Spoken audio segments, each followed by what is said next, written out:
तारीख 18 दिसंबर 2005। जगह शिवाजी पार्क, जिमखाना। राज ठाकरे आम दिनों की तरह ही एक प्रेस कॉन्फ्रेंस बुलाते हैं। मीडिया भी आम दिनों की तरह राज ठाकरे से किसी प्रकार की बयानबाजी की उम्मीद में ही वहां जमा भी हुई। मगर उस दिन राज ठाकरे सबको चौंका देते हैं। वो घोषणा करते हैं कि अब उनके और शिवसेना के रास्ते अलग हो चुके हैं। इस प्रेस कॉन्फ्रेंस में राज ठाकरे यही नहीं रुकते, बल्कि उनका दर्द भी उस दिन मीडिया के सामने छलक उठता है। वे कहते हैं कि शिवसेना में उन्होंने सम्मान मांगा था, लेकिन बदले में उन्हें सिर्फ अपमान और बेइज्जती ही मिली। असल में राज ठाकरे को ही शिवसेना के संस्थापक बाला साहेब ठाकरे का राजनीतिक उत्तराधिकारी माना जाता था, क्योंकि वह पार्टी में उद्धव ठाकरे से ज्यादा सक्रिय थे और उनकी छवि भी अपने चाचा बाला साहेब की तरह ही एक तेज तर्रार नेता की थी। लेकिन साल 1995 में पार्टी का काम उद्धव देखने लगे और पार्टी के फैसलों में बाल ठाकरे की मदद करने लगे। इसके बाद 1997 में हुए बीएमसी के चुनाव में राज ठाकरे की नाराजगी को दरकिनार कर ज्यादातर टिकट उद्धव ठाकरे की मर्जी से बांटे गए। शिवसेना के बीएमसी चुनाव जीतने से उद्धव का दबदबा पार्टी पर मजबूत होता चला गया और राज ठाकरे किनारे होते चले गए। इसी वजह से दोनों भाइयों के बीच प्रतिस्पर्धा और मतभेद की ये खाई और गहरी हो गई। और फिर एक दिन राज ठाकरे अलग हो गए इस उम्मीद में कि वो दुनिया को साबित कर देंगे कि वे ही बाल ठाकरे के असली उत्तराधिकारी हैं। मगर वो ओहदा, वो सम्मान, वो राजनीतिक समझ जो बाला साहेब ठाकरे को महाराष्ट्र में हासिल हुआ था, राज ठाकरे उसके आसपास भी नहीं पहुंच पाए। मगर अब 2 दशकों से अलग थलग पड़े राज ठाकरे और उद्धव ठाकरे मराठी अस्मिता के नाम पर एक साथ एक मंच पर नजर आए तो ना सिर्फ विरोधी दलों के होश उड़ गए, बल्कि खुद शिवसेना यूबीटी की अलायंस पार्टियां भी ये सब देखकर पूरी तरह से कंफ्यूज हो चुकी हैं। सबके मन में एक सवाल उठा कि क्या ठाकरे ब्रदर्स का एक साथ एक स्टेज पर आना महाराष्ट्र की राजनीति में एक नए गठबंधन का इशारा तो नहीं? और इस सवाल के उठने भर से यकीन मानिए कांग्रेस हाईकमान के माथे का पसीना सूखना बंद हो चुका होगा, क्योंकि मराठी भाषा बहुल महाराष्ट्र में तो बीएमसी चुनाव होने ही है, मगर दूसरी तरफ हिंदी भाषा बहुल बिहार में भी चुनाव होने वाले हैं। और अब ये देखना इंटरेस्टिंग होगा कि क्या कांग्रेस उद्धव और राज ठाकरे के साथ मिलकर बीएमसी चुनाव लड़ेगी, क्योंकि शिवसेना यूबीटी उसका पुराना अलायंस है। लेकिन अगर ऐसा होता है तो सोचिए जरा कि कांग्रेस की छवि पर इसका क्या असर होगा, और तो और उसके वोट बैंक का क्या होगा, खासकर बिहार में, जहां का एक बड़ा वर्ग राज ठाकरे को नापसंद करता है। वजह उनकी पार्टी के लोगों के द्वारा हिंदी भाषी बिहारियों के साथ अतीत में होती रही हिंसा। एक तीसरा पक्ष ये भी है कि अगर कांग्रेस इनके साथ नहीं जाती है तो क्या कांग्रेस महाराष्ट्र में इतनी मजबूत है कि बीएमसी चुनाव में अकेले बीजेपी का सामना कर सके? इस वीडियो में आज महाराष्ट्र कांग्रेस के कंफ्यूजन पर ही बात करेंगे। सबसे पहली बात तो यहाँ यही है कि कांग्रेस हिंदी मराठी कंट्रोवर्सी पर भी कोई स्टैंड नहीं ले सकी। इसके पीछे भी कांग्रेस की चुनावी रणनीति ही थी।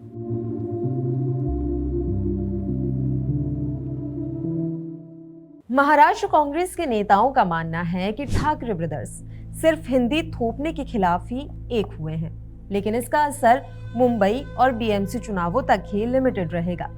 यही कारण है कि कांग्रेस के नेता मराठी विजय रैली से दूर ही रहे।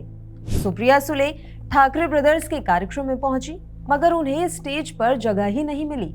अब जब उन्हें ही जगह नहीं मिली तो कांग्रेस के दूसरे लीडर्स को तो कैसे ही मिलती? इसलिए कांग्रेस नेता रैली में नहीं जाकर ऐसी अनकंफर्टेबल सिचुएशन से बच गए।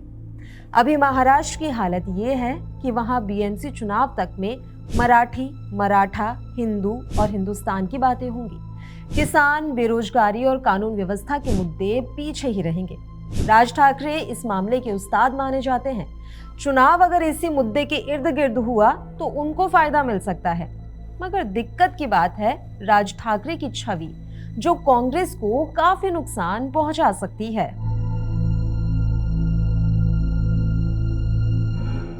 हालांकि महाराष्ट्र कांग्रेस के नेता ये मानते हैं कि ठाकरे ब्रदर्स का मिलन सिर्फ एक पॉलिटिकल स्टंट है।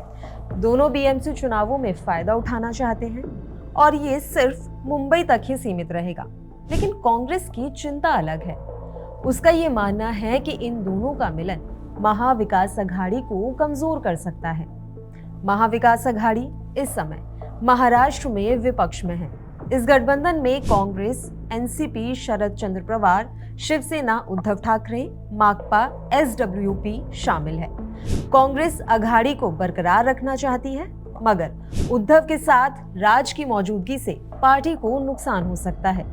राज ठाकरे की छवि कट्टर आक्रामक मराठी हिंदुत्व वाले नेता की है, जिसे अल्पसंख्यक मुसलमान पसंद नहीं करते हैं। मुंबई समेत पूरे महाराष्ट्र में मुसलमान आज भी कांग्रेस के कोर वोटर हैं। ऐसे में किया क्या जाए? कांग्रेस के इसी उधेड़बुन को समझने के लिए जब एक प्रतिष्ठित अखबार ने एक कांग्रेस नेता से बात की, तो उन्होंने ये बताया कि कांग्रेस का मानना है कि हम ना ही मराठी मानुस के साथ हैं और ना ही गुजरातियों के साथ। हमारा जनाधार सिर्फ अल्पसंख्यकों में है, जो कुछ उन जगहों पर है जहां सपा और एआईएमआईएम उम्मीदवार उतारते हैं। उत्तर भारतीयों में हमारा थोड़ा जनाधार है। अगर राज के साथ हम नजर आएंगे तो वो भी चला जाएगा। मराठी, गुजराती और हिंदू वोटर पहले ही कांग्रेस से छिटककर बीजेपी और शिवसेना के गुटों में जा चुके हैं। ऐसे में कांग्रेस अल्पसंख्यकों का भी वोट छिटकने का रिस्क नहीं ले सकती। अब आ जाते हैं इस बात पर कि फिर क्या कांग्रेस बीएमसी का चुनाव अकेले लड़ेगी?